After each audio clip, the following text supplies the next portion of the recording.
Before we begin this incredible true story, please take a moment to subscribe to our channel and press the bell icon so you never miss our best emotional stories. Your support means the world to us. Now, let's dive into this powerful tale. The morning sun cast long shadows across the cobblestone courtyard outside Buckingham Palace. Tourists from every corner of the world gathered behind the iron railings, cameras ready, eyes wide with anticipation. Among them stood Marcus Harrington, a 42-year-old businessman from Texas, wearing his red baseball cap with bold white letters that proclaimed his political allegiance. His voice carried above the hushed whispers of the crowd as he pointed toward the palace gates. Marcus had arrived in London 3 days earlier for what he called a business trip, though his wife Sarah knew it was more about bragging rights than actual work. He wanted photos, stories, and experiences he could share back home to prove he had seen the world. But Marcus carried something else with him, something that would soon create an unforgettable moment. He carried a deep-seated belief that American values stood above all others, and he was not shy about expressing it. The Queen's Guard stood motionless at his post, resplendent in his red tunic and tall bearskin hat. His name was James Mitchell, though none of the tourists knew that. To them, he was simply part of the scenery, a living statue meant to be photographed and marveled at. James had served in the British Army for 8 years, completing 2 tours in Afghanistan before earning his position in the Household Division. He took immense pride in his role, viewing it not as mere ceremony, but as a sacred duty to crown and country. Marcus nudged his teenage son, Tyler, and gestured toward the guard. "Look at that," he said loudly, his Texas drawl unmistakable. "They make these guys stand there like toy soldiers. Can't even move or scratch their nose? What kind of military is that?" Several tourists turned to look at Marcus, some with disapproval, others with curiosity. Sarah tugged at her husband's sleeve, whispering for him to lower his voice, but Marcus brushed her off with a wave. "I'm just saying what everyone's thinking," Marcus continued, his volume increasing. "Back home, our soldiers are real warriors. These guys, they're just for show. Plain dress-up for the tourists." Tyler shifted uncomfortably, recognizing the familiar pattern. His father had a habit of making bold statements in public, often embarrassing the family, but Marcus never seemed to notice or care about the discomfort he caused. James remained perfectly still, his eyes fixed straight ahead. He had heard countless comments during his time on guard duty. Tourists often said thoughtless things, treating the guards as props rather than soldiers. He had learned to let the words wash over him without reaction. But something about Marcus's tone carried a particular edge of disrespect that made James's jaw tighten almost imperceptibly. A Japanese family nearby began taking photos, and Marcus saw an opportunity. He stepped closer to the guard, positioning himself directly in front of James. "Hey everyone, watch this," Marcus announced. "I'm going to see if I can make this statue crack a smile." Sarah's face flushed with embarrassment as her husband began pulling faces at the guard, making exaggerated expressions and waving his hands inches from James's face. "Marcus, please," Sarah pleaded quietly. "You're being disrespectful." But Marcus was enjoying the attention now. A small crowd had gathered, some filming on their phones, others watching with a mixture of amusement and discomfort.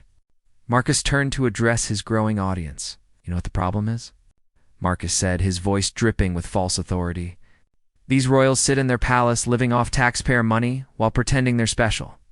At least in America, we had the sense to kick them out 200 years ago. We don't bow to anyone." He made a mock bowing gesture toward the palace, his movements deliberately theatrical and mocking. Tyler felt his stomach sink. His father had crossed a line, and everyone could sense it. An elderly British couple walked away, shaking their heads. A French tourist whispered to her companion in disapproval. But Marcus, emboldened by what he perceived as an audience, continued his performance. "These guards can't even defend themselves," Marcus went on. "What are they going to do? They're probably not even allowed to talk back. It's all just a big tourist trap." He reached out as if to touch James's uniform, and that was when something changed in the atmosphere. James's eyes, which had remained fixed on a distant point, shifted almost imperceptibly. It was the smallest movement, but it carried the weight of a warning. Sarah grabbed Marcus's arm more firmly this time. "That's enough," she said, with unusual force. "We're leaving." But Marcus pulled away from her, his pride now fully engaged. He had committed to his performance and refused to back down in front of strangers. "I'm just exercising my freedom of speech," Marcus declared. "Something these people wouldn't understand under their monarchy." He turned back to James, leaning in closer. "How does it feel, buddy? Standing there while people mock you and you can't do anything about it? Must be frustrating knowing you're just a puppet." What Marcus did not know, what he could not have known, was that James Mitchell had lost 3 friends in combat. He had held dying soldiers in his arms and received a commendation for valor under fire. The uniform he wore represented more than ceremony. It represented sacrifice, duty, and honor. And while James had been trained to ignore casual disrespect, something about Marcus's sneering contempt struck deeper than usual. The moment hung in the air like a drawn breath. Tourists watched, cameras recorded, and Sarah closed her eyes, wishing she could disappear. Marcus stood there with his characteristic smirk, believing he had won some kind of victory. He had no idea that what happened next would change everything. The silence that followed Marcus's final insult seemed to stretch endlessly.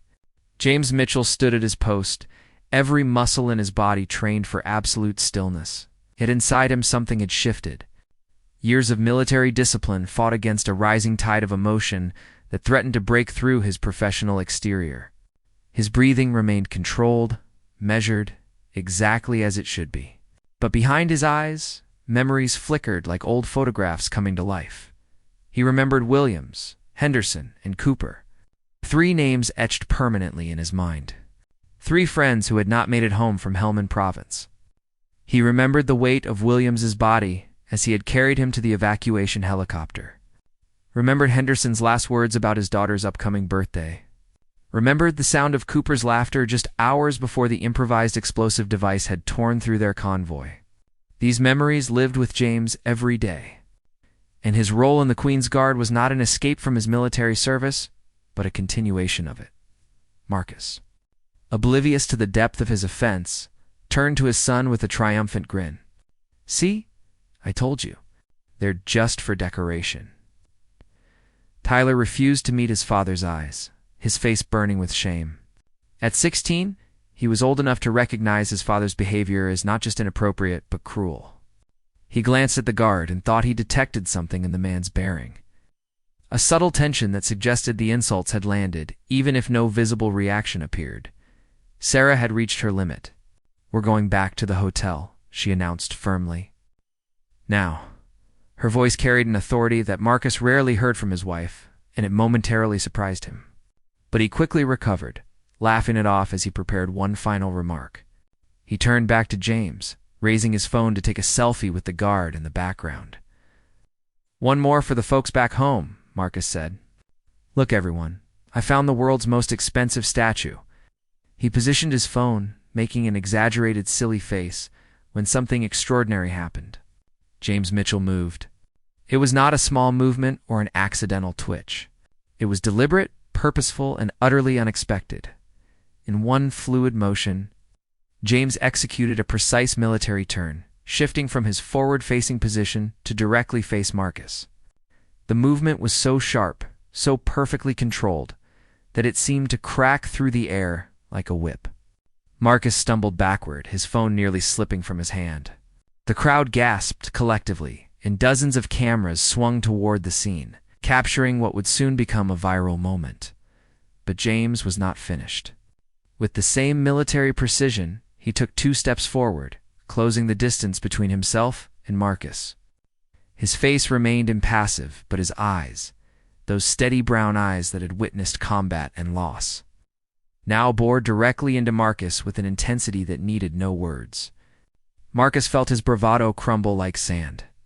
This was no longer a statue or a tourist attraction. This was a soldier, and the power of his presence was overwhelming. James said nothing. He did not need to. His movement alone had spoken volumes. For exactly 5 seconds, he held Marcus's gaze, and in those 5 seconds, Marcus saw something that shook him to his core. He saw disappointment, judgment, and a quiet strength that made his own bluster seem pathetically small.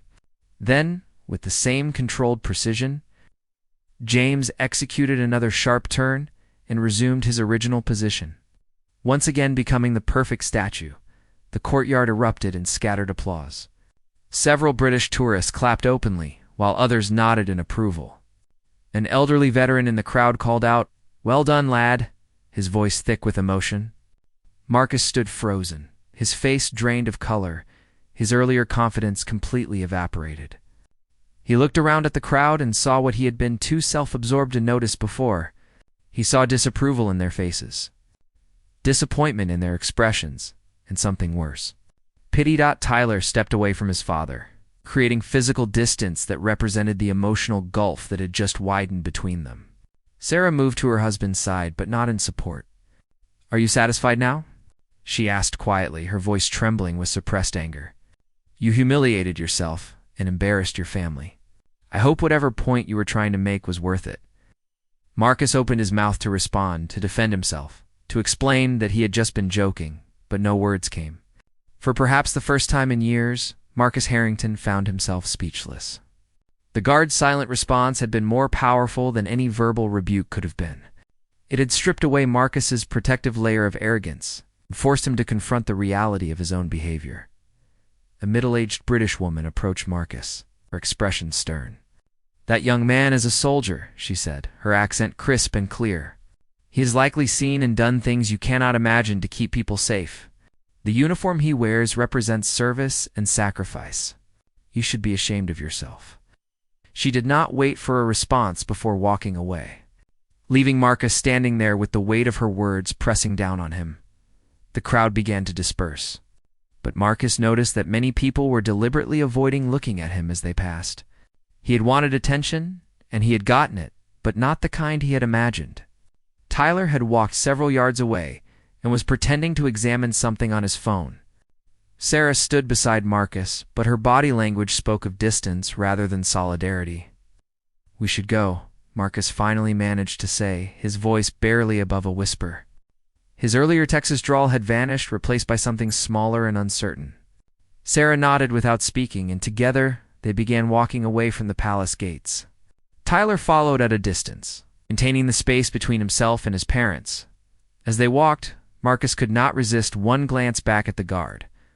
James Mitchell stood at his post, perfectly still once more, his bearing proud and unwavering. In that moment, Marcus understood something he had never fully grasped before. Stillness was not weakness. Silence was not submission. Discipline was not decoration. The guard had demonstrated more strength in 5 seconds of controlled movement than Marcus had shown in his entire performance of loud bravado. The walk back to their hotel was conducted in heavy silence. Marcus wanted to say something, to break the tension, to make a joke that would lighten the mood, but every time he opened his mouth, he remembered the guard's eyes and the words died on his tongue. Sarah walked with her arms crossed, her jaw set in a way that Marcus had learned meant she was truly angry. Tyler kept his distance, his disappointment palpable even without words. The hotel room felt smaller than Marcus remembered. Sarah sat by the window, staring out at the London skyline without really seeing it. Tyler had disappeared into the adjoining room, closing the door with more force than necessary. Marcus stood in the middle of the room, still holding his phone. The device that had been meant to capture a humorous moment, but instead had recorded his humiliation. He scrolled through his social media feeds absently, then froze. The incident had already been posted by multiple witnesses. Videos taken from different angles showed the entire encounter, and the comments beneath them were brutal. Marcus read them with growing horror, each one a mirror reflecting back his own terrible behavior. "Disrespectful American tourist gets put in his place by Queen's Guard," read one caption, followed by thousands of angry reactions.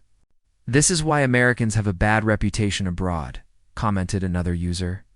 "That guard showed more class in 5 seconds than this man did in 5 minutes. Comments went on and on, each one driving home the reality of what he had done. But it was not just strangers on the internet who were judging him. Marcus noticed messages from friends back home who had already seen the videos. "Dude, what were you thinking?" wrote his college roommate. "Marcus, this isn't funny. "You need to apologize," wrote his sister. Even his business partner had sent a message expressing concern about how this might affect their company's reputation. Marcus set down his phone, his hand shaking slightly. He walked to the bathroom and stared at his reflection in the mirror. The man looking back at him seemed suddenly older, smaller, diminished. The red cap that had felt like a badge of pride that morning now seemed like a costume, a prop in a performance that had gone terribly wrong. He took it off slowly and set it on the counter, running his hand through his thinning hair. Sarah appeared in the doorway behind him, a reflection joining his in the mirror. "Do you want to talk about it?" she asked, her voice carefully neutral. Marcus turned to face her, and for the first time since they had left the palace, he met her eyes directly. What he saw there was not anger anymore, but something that hurt worse. Disappointment mixed with sadness. "I messed up," Marcus said, the words coming out rough and uncertain. "I know I messed up." Sarah crossed her arms, leaning against the doorframe. She had been married to Marcus for 18 years and had witnessed countless moments of his thoughtless behavior. But this felt different. This felt like a turning point, though she was not yet sure which direction it would turn. "Why did you do it?" she asked. "What were you trying to prove?" Marcus opened his mouth to give his usual explanations about free speech and American pride, but the words felt hollow now. He realized he did not actually have a good answer. He had acted out of habit, out of a pattern of behavior that had calcified over years without him ever questioning it. "I don't know," he admitted finally, and the honesty of it surprised them both. "I saw an opportunity to get attention, to make people laugh, to feel important maybe. I didn't think about that guard as a real person with feelings or a story. I just saw him as part of the scenery." The admission hung in the air between them, raw and uncomfortable. Sarah moved into the bathroom, sitting on the edge of the tub. "That's always been your problem, Marcus. You see the world as a stage and everyone else as extras in your show. But they're not extras. They're people with their own lives and struggles and dignity. And today, one of those people showed you what real strength looks like." Her words stung because they were true. Marcus thought about the guard's movement, that precise turn, and those 5 seconds of direct eye contact. There had been no shouting, no threats, no aggression. Just a simple demonstration of presence and power that had been more effective than any argument could have been. The guard had not tried to humiliate Marcus. He had simply refused to be humiliated himself. "What do I do now?" Marcus asked, and it was perhaps the most honest question he had asked in years. Sarah looked at him for a long moment, weighing her words carefully. Their marriage had been strained for some time, worn down by Marcus's constant need to be the center of attention, his inability to listen, his habit of dismissing concerns that did not align with his worldview. "I think you need to figure out who you want to be," Sarah said slowly. "Not who you think you should be or who your friends expect you to be, but who you actually want to be when you look in the mirror. Because the person I saw today at that palace is not someone I'm proud to be married to. And I don't think he's someone you should be proud to be either." The words hit Marcus like a physical blow. He had always assumed that Sarah, despite her occasional complaints, fundamentally accepted him as he was. The possibility that he might lose her respect or worse, lose her entirely, suddenly became terrifyingly real. He thought about Tyler, hiding in the other room, too ashamed of his father to even be in the same space. "I'll apologize," Marcus said suddenly. "I'll find that guard and apologize properly." Sarah shook her head slowly, a sad smile crossing her face. "Marcus, that's not enough.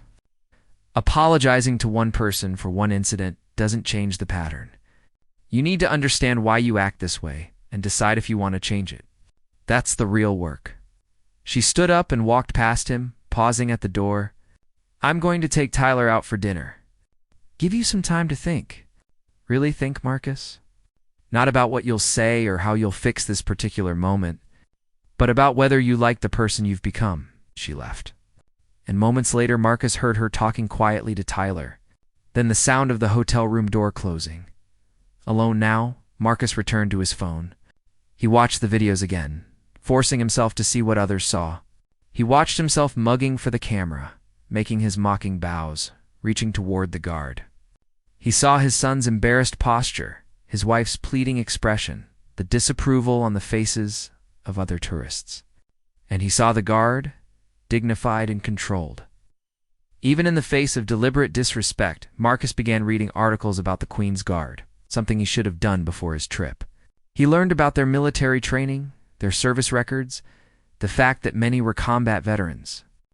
He read about the discipline required to stand motionless for hours, the physical and mental strength it demanded. He discovered that the guards were not just ceremonial, but were fully trained soldiers responsible for protecting the royal family in the palace. Then Marcus did something he rarely did. He searched for perspectives different from his own. He read British newspapers and blogs, trying to understand how his behavior had been perceived. He found articles discussing American tourists and the stereotype of loud, entitled Visitors Who Treated Other Cultures as Theme Parks Designed for Their Entertainment. He recognized himself in those descriptions and felt sick. As evening fell over London, as Marcus sat in the darkening hotel room, the glow of his phone illuminating his face, he thought about his father. A man who had taught him to be proud and strong, but had confused those qualities with being loud and domineering. He thought about his own upbringing, the messages he had absorbed about American exceptionalism and the subtle ways those messages had twisted into something ugly. Morning light filtered through the hotel curtains, and Marcus woke with a headache that had nothing to do with jet lag. He had barely slept, spending most of the night alternating between scrolling through social media comments and staring at the ceiling, replaying the palace incident in his mind. Sarah's side of the bed was cold and neat, suggesting she had slept on the couch in the other room. The distance between them had become physical as well as emotional. Marcus showered and dressed quietly, choosing clothes without his usual emblems and statements. When he emerged, he found Sarah and Tyler sitting at the small table by the window, eating breakfast from room service. They looked up at him with identical, guarded expressions, and Marcus felt like an intruder in his own family. "Can we talk?" Marcus asked, his voice rough from lack of sleep. Tyler looked at his mother, who nodded slightly. The teenager remained silent, his arms crossed defensively, but at least he stayed in his chair. Marcus pulled up the desk chair and sat facing them, feeling like he was about to give testimony in a trial where he was clearly guilty. "I've been thinking all night," Marcus began, surprised at how difficult it was to find the right words. "About what happened yesterday, about what you both said, about who I've been." He paused, swallowing hard. "I've been a jerk. Not just yesterday, but for a long time. I've been so focused on proving something, on being right, on getting attention, that I stopped thinking about how my actions affected other people." Tyler shifted in his chair but remained silent. Sarah set down her coffee cup, giving Marcus her full attention. The openness in her expression encouraged him to continue, even though every word felt like pulling thorns from his own skin. "Yesterday I mocked that guard because I thought it would be funny, because I wanted to feel superior, because I could," Marcus continued. "I didn't think about him as a person. I didn't consider that he might be a combat veteran, or that his uniform represents service and sacrifice. I just saw an opportunity to make myself the center of attention, and I took it without caring about the cost." Marcus pulled out his phone and scrolled to one of the articles he had read during the night. "I spent hours last night learning about the Queen's Guard. Did you know many of them have served in Iraq and Afghanistan? They're not just ceremonial soldiers. They're elite military personnel who have earned the right to protect the royal family. That man I mocked yesterday might have saved lives under fire, and I treated him like a prop for my entertainment." Tyler's expression softened slightly, though suspicion remained in his eyes. "So what now?" the teenager asked. "You say you're sorry, and everything goes back to normal?" The question carried an edge that Marcus recognized as his own influence, the habit of skepticism and confrontation he had modeled for his son. Seeing it reflected back at him was painful. "No," Marcus said firmly. "Nothing should go back to normal, because normal wasn't good. I need to change, really change, not just apologize and move on." He looked directly at his son. "Tyler, I've been a terrible example for you. I've taught you that being loud means being strong, that dismissing other people's feelings makes you confident, that respect is something you demand rather than something you earn. I was wrong about all of it." Sarah reached across the table and placed her hand over Marcus's. It was the first voluntary physical contact between them since the incident, and Marcus felt the weight of it, the tentative offering of connection. "What are you going to do?" she asked gently. Marcus had thought about this question throughout the sleepless night. "First, I'm going back to the palace. I'm going to find that guard, or if he's not on duty, I'm going to leave a message through proper channels. I'm going to apologize properly, not to make myself feel better, but because he deserves to know that his response affected me." He paused, gathering courage for the next part.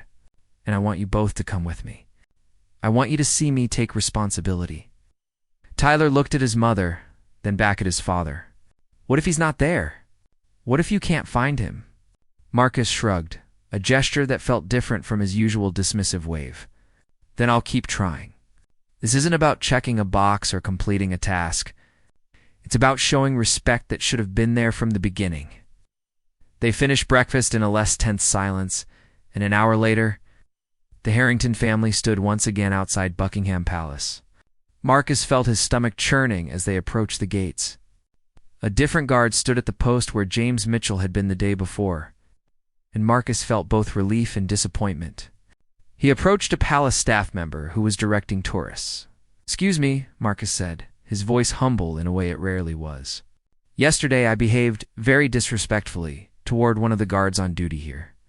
I'd like to apologize to him if possible, or to leave a message. Can you help me?"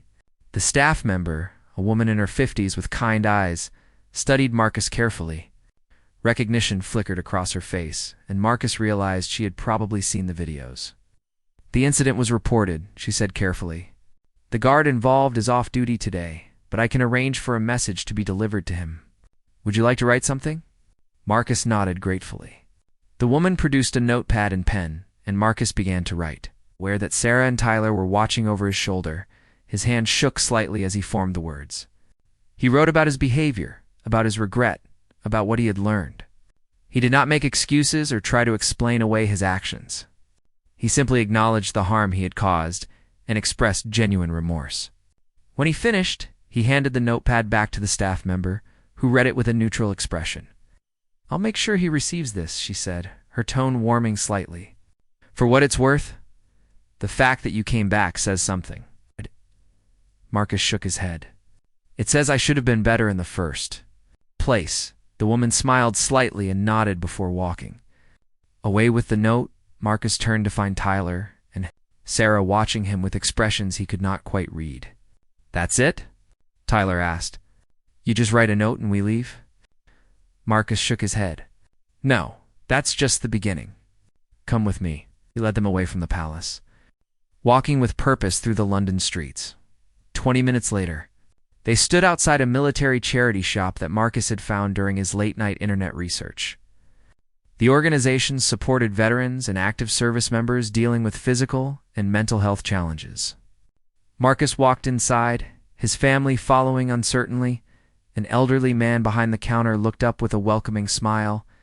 He wore a jacket covered in military pins and medals, marking him as a veteran himself. "Good morning," he said cheerfully. "How can I help you folks today?" Marcus approached the counter, pulling out his wallet. "I'd like to make a donation," Marcus said. "A significant one. And I'd like to learn more about your organization, about what you do for veterans." The elderly man's smile widened. "We'd be happy to tell you about our work. Are you interested in volunteering as well, or just contributing financially?" Marcus glanced back at Sarah and Tyler, then returned his attention to the veteran. "Both, actually. I'm only in London for a few more days, but I'd like to find similar organizations back home in Texas. I think it's time. I started putting my energy towards supporting the people who actually serve, rather than mocking them for entertainment." The elderly man studied Marcus with sharp, knowing eyes. "Had a change of heart, did you?" he asked gently. Marcus nodded, his throat tight. "Something like that. Someone reminded me what real strength looks like, and it wasn't anything like what I'd been showing." The elderly veteran introduced himself as Arthur Pemberton, a former sergeant who had served in the Falklands War and later in the First Gulf War. He invited the Harrington family to sit in a small office behind the shop, where photographs of service members lined the walls alongside "thank you." Letters from veterans who had received support from the charity. Arthur poured tea for everyone, a gesture that Marcus appreciated more than he expected.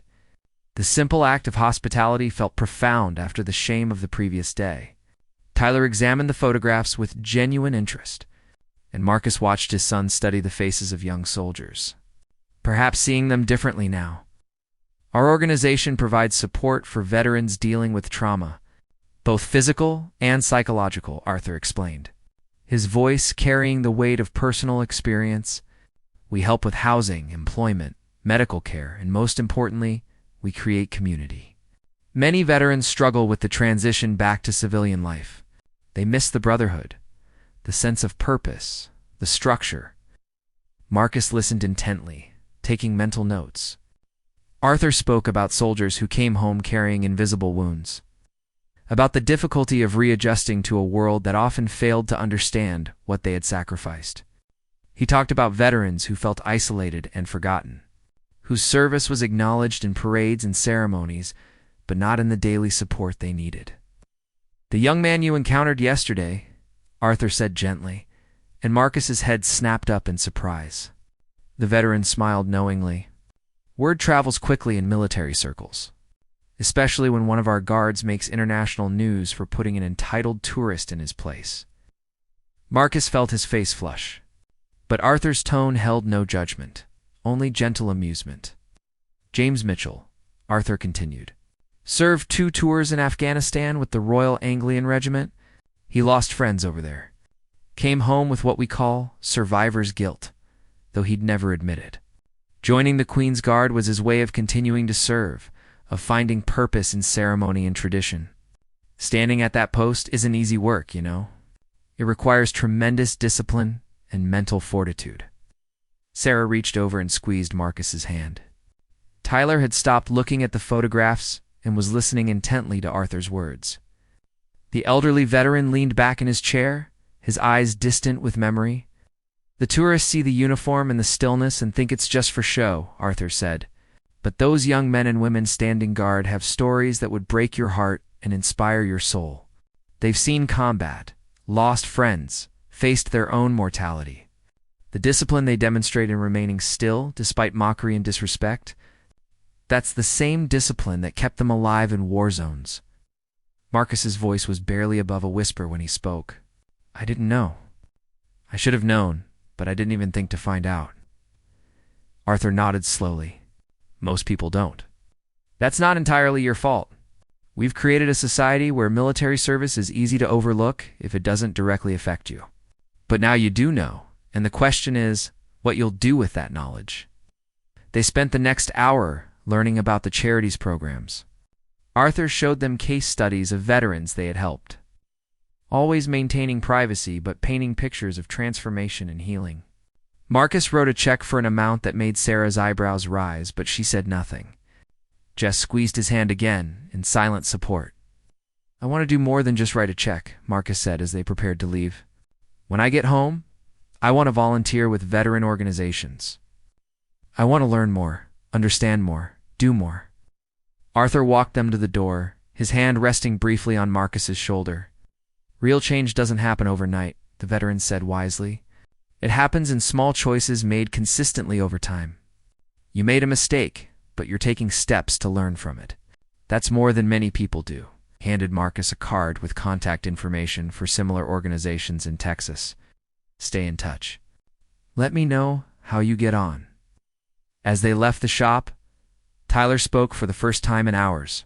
"Dad, can I volunteer with you when we get home? With veteran organizations, I mean." Marcus felt emotion tighten his throat. He nodded, not trusting his voice, and put his arm around his son's shoulders. Tyler did not pull away. The Harrington family spent the rest of the day exploring London with new eyes. Marcus had planned an itinerary full of tourist attractions and photo opportunities, but now he suggested they visit the Imperial War Museum instead. They walked through exhibits documenting centuries of military history, reading personal accounts from soldiers, examining artifacts that told stories of courage and sacrifice. In the Holocaust exhibition, Marcus found himself standing before photographs of liberation, images of soldiers who had freed concentration camp prisoners, He thought about the difference between performing courage for cameras and actually living it in the face of unimaginable horror. The contrast between his behavior at the palace and the genuine heroism documented in these exhibits was stark and humbling. That evening, back at the hotel, Marcus's phone buzzed with a notification. His heart raced as he saw it was a message from the palace staff member he had spoken to that morning. His hand shook slightly as he opened it. Sarah and Tyler gathering around to read over his shoulder. The message was brief but profound. James Mitchell had received Marcus's note and had sent a response through the official channels. Marcus read the guard's words slowly, feeling their weight. "Mr. Harrington, I appreciate your apology and your willingness to learn from the incident. Service means putting duty before personal feelings, which is why I could not respond to your provocations while on duty. However, I want you to know that your behavior affected me more than I showed. What bothered me most was not the disrespect toward me personally, but the dismissal of what my uniform represents. The sacrifice of countless soldiers who serve and have served, your apology, and your subsequent actions demonstrate genuine remorse. That takes courage. I hope you'll channel your energy into supporting veterans and teaching others about the importance of respecting service members. If you do that, then something positive will have come from an unpleasant encounter. I wish you and your family well." Marcus read the message 3 times, each word settling into him like stones into deep water. James Mitchell had shown grace in his response, just as he had shown dignity during the confrontation. The guard could have been harsh or dismissive, but instead he had offered understanding alongside his honest acknowledgement of harm. "He's a better man than I am," Marcus said quietly, his voice thick with emotion. Sarah wrapped her arm around his waist, and Tyler leaned against his father's shoulder.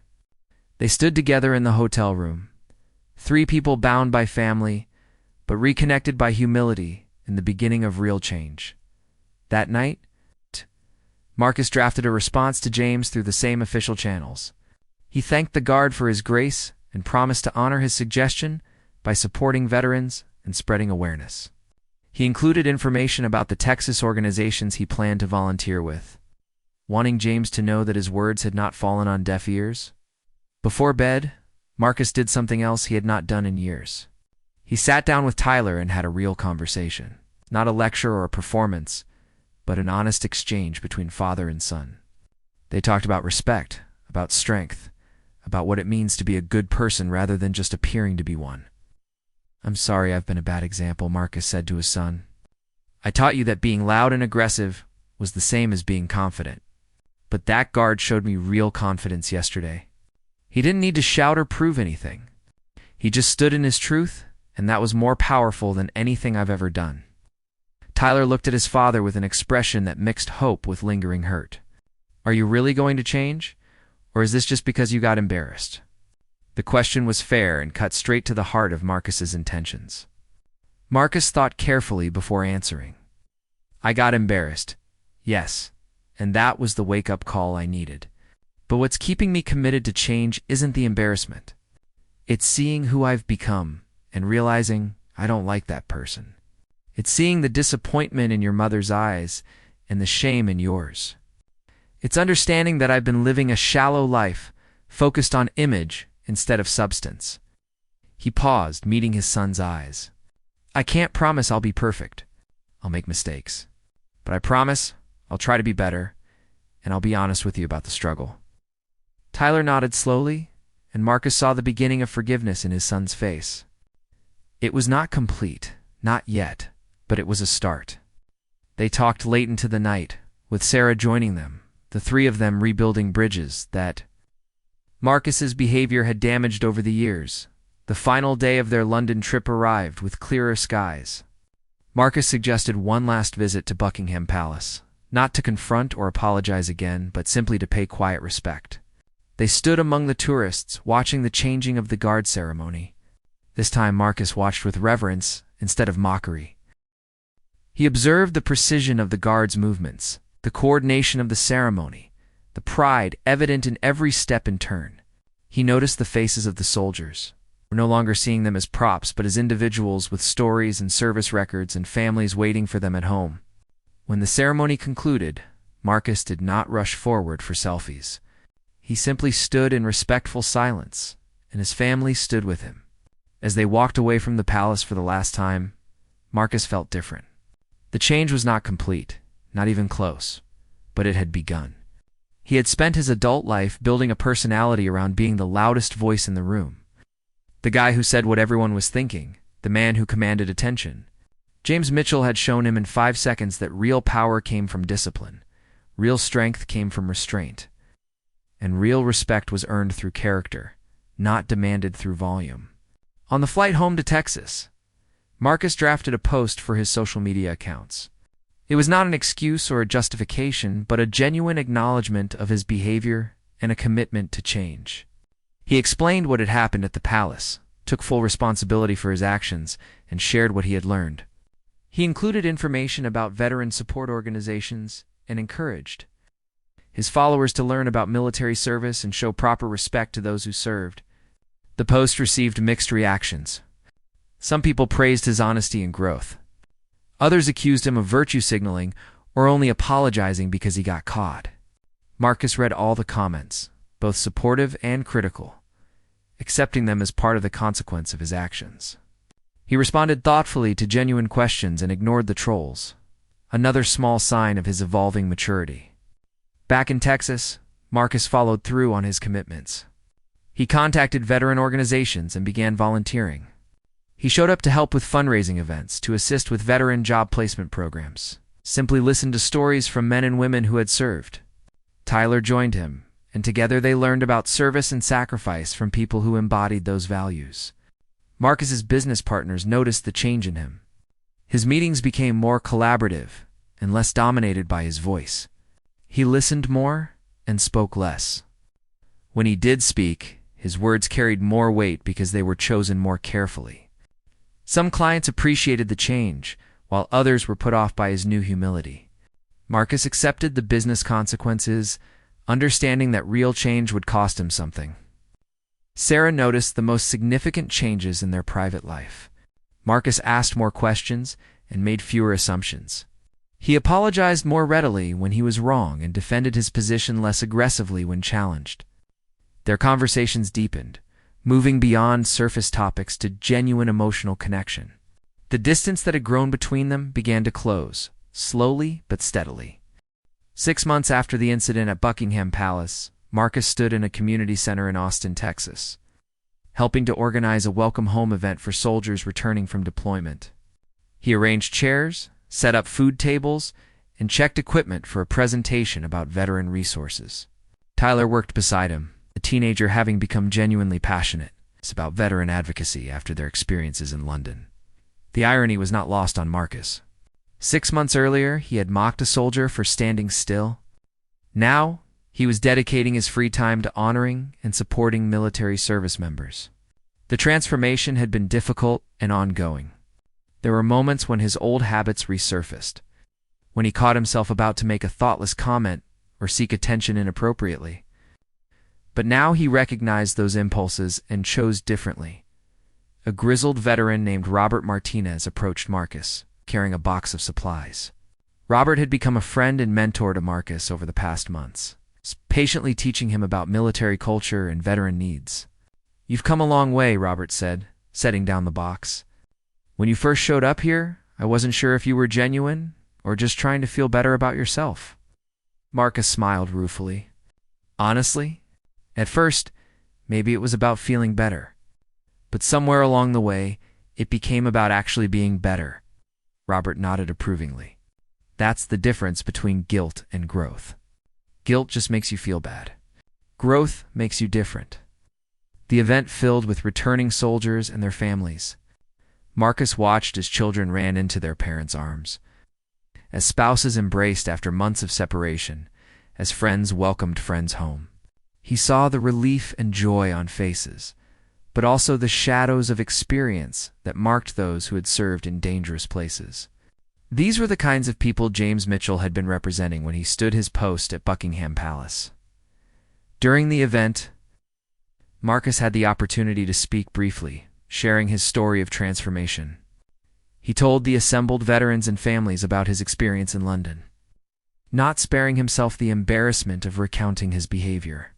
He spoke about the guard's response and how 5 seconds of silent dignity had accomplished what years of his wife's pleading could not. That soldier taught me that strength isn't about being the loudest or the most aggressive, Marcus told the audience.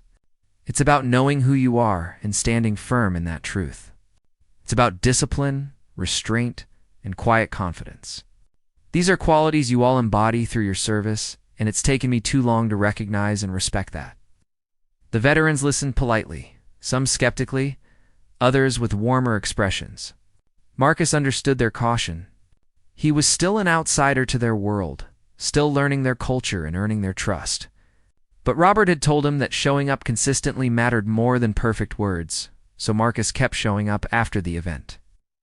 A young soldier approached Marcus hesitantly. The man was in his mid-20s, with nervous eyes that suggested he carried heavy memories. "Mr. Harrington?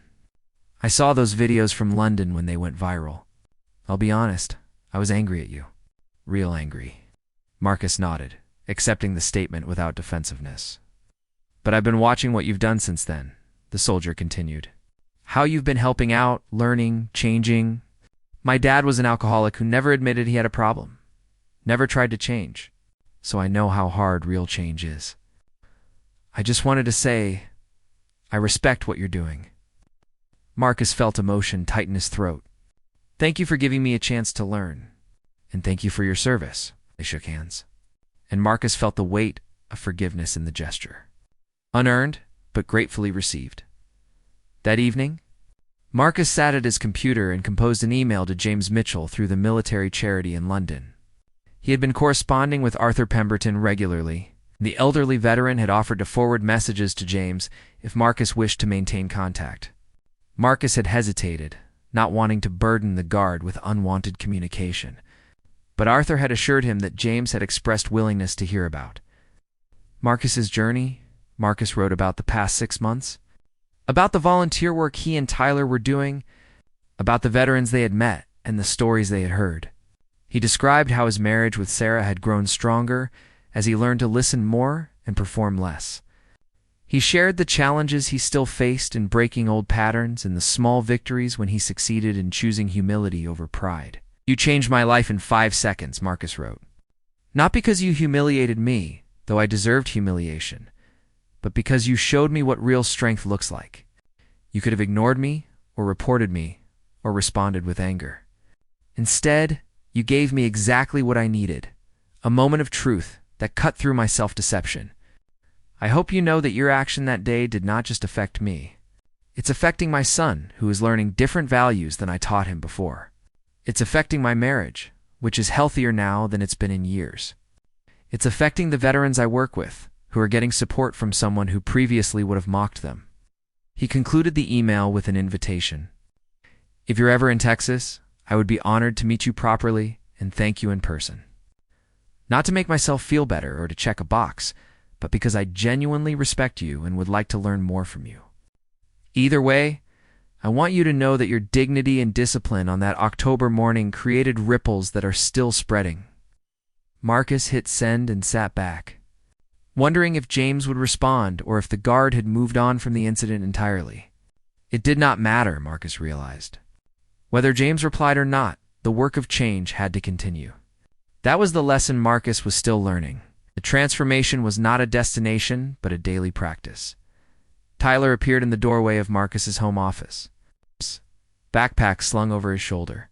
"Dad, I'm heading to the library to work on my college essay. Want to hear what I'm writing about?" Marcus turned his full attention to his son, closing his laptop to show he was present. "About London," Tyler said. "About watching my father make a mistake, and then watching him choose to grow from it. About learning that being wrong isn't the end of the story if you're willing to change the next chapter."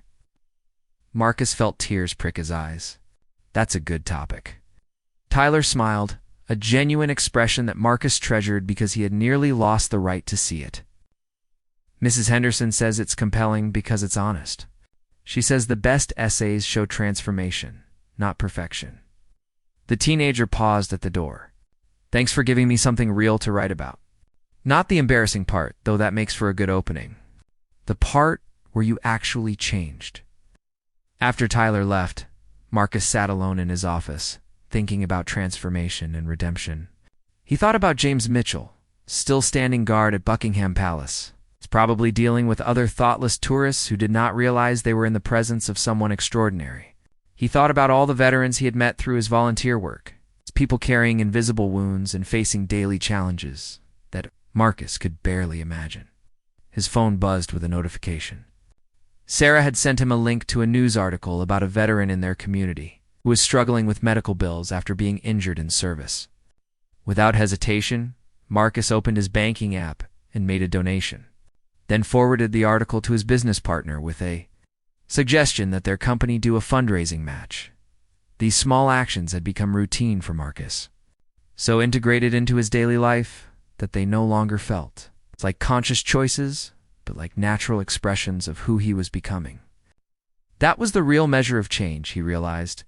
Not the grand gestures or public apologies, but the quiet, consistent choices made when nobody was watching. 3 weeks later, Marcus received a response from James Mitchell. The email was brief but warm, expressing appreciation for Marcus's continued growth and acknowledging the difficulty of real transformation. James shared a bit about his own journey, about struggling with the transition from combat to ceremonial duty, about learning to channel his military discipline into patient endurance of public attention. "What you're doing now matters more than what you did that day," James wrote. "We all make mistakes. The question is whether we let those mistakes define us or whether we use them as opportunities to become better. You're choosing the harder path, and that speaks well of your character. Keep going." The email included an unexpected addition. James was planning to visit the United States for a military exchange program and would have a few days in Texas. If Marcus's offer still stood, James would be willing to meet for coffee and conversation. Marcus read the message 3 times, hardly believing it. He immediately responded with enthusiasm, offering to host James and show him around if time permitted. 2 months later, Marcus stood in the Austin airport arrivals area, nervously checking his watch. Sarah and Tyler flanked him, equally anxious about meeting the man who had become a symbol of transformation in their family's story. When James Mitchell walked through the gate in civilian clothes, Marcus almost did not recognize him. Without the uniform and bearskin hat, James looked like an ordinary young man, though his military bearing remained evident in his posture and alert eyes. They shook hands, and Marcus was surprised by the warmth in James's smile. "Mr. Harrington," James said, his British accent clear. "Good to finally meet you under better circumstances." Marcus laughed, the tension breaking. "Please, call me Marcus, and thank you for giving me a chance I didn't deserve." Over coffee at a local cafe, they talked for hours.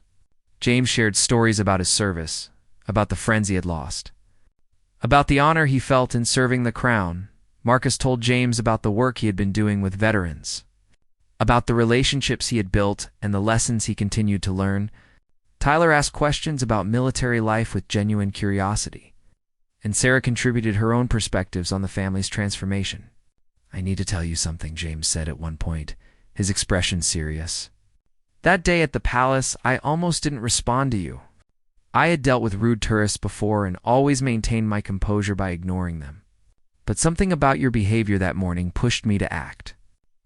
I've wondered since then if I did the right thing, or if I let my emotions compromise my duty." "You did exactly the right thing. You didn't break protocol or abandon your post.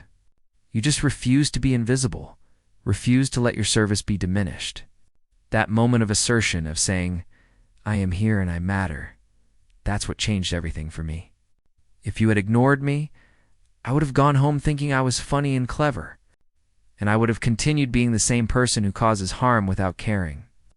James nodded slowly, seeming to find peace in Marcus's words.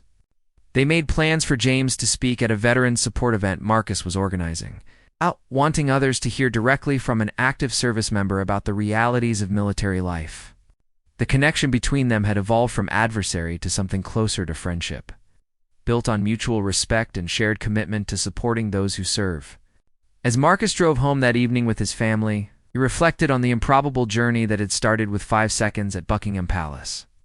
He had gone to London as an arrogant tourist seeking validation, and returned as a humbled man seeking redemption. The path had not been easy. He still caught himself falling into old patterns occasionally, still had to consciously choose humility over pride. But the work of transformation had become part of his identity now, not a temporary project but a permanent commitment. Tyler had fallen asleep in the back seat, exhausted from the day's emotions.